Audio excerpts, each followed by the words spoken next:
That one sin. Struggles within, struggles without.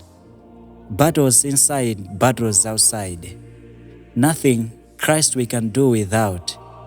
Can't make it to the riverside. Satan whispers, you are so sunken in sin. Remember what you did at eventide? Then you remember that abominable sin.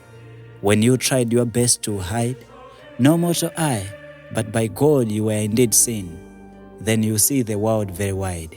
Many sins, more trespasses, not overcome but time tresspasses. Transgressions abound, iniquity very red. Of course, Isaiah 1 verse 18 you have read, it shall be cleansed to be as white as snow. But you doubt, your sin is of magnitude no small, and Satan accuses you, brother.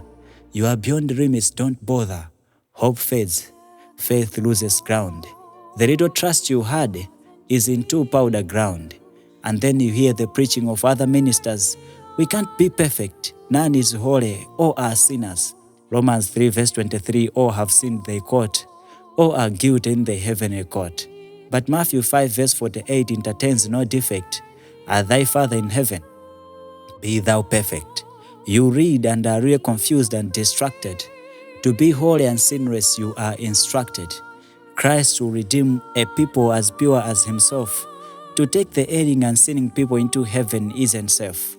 The depth you have reached so far in sin makes you believe no one is holy. How? No one is clean.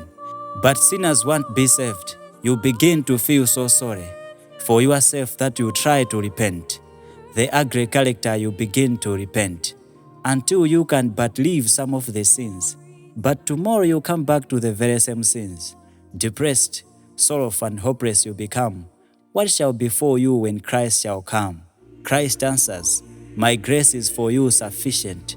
As I was, you can also not be deficient. I came and died and paid the infinite cost, that I may seek and save those who are lost. Hope revives, faith slowly comes to life. By his help, to the sins you press a knife. You for a moment feel free, but then from the multitude of sins remain three. You have come from afar, but struggling to enter the gate ajar. Then you repent and reform, but remains one, so prominent that if you fail heaven, it's this one. Desperate, wretched and sad, you give it loose rain like sand. My brother, John 1 verse 29, let's dig together the God. Behold Jesus, the Lamb of God, which takes away the sin of the world. Not really the sins, but the sin driving you wild.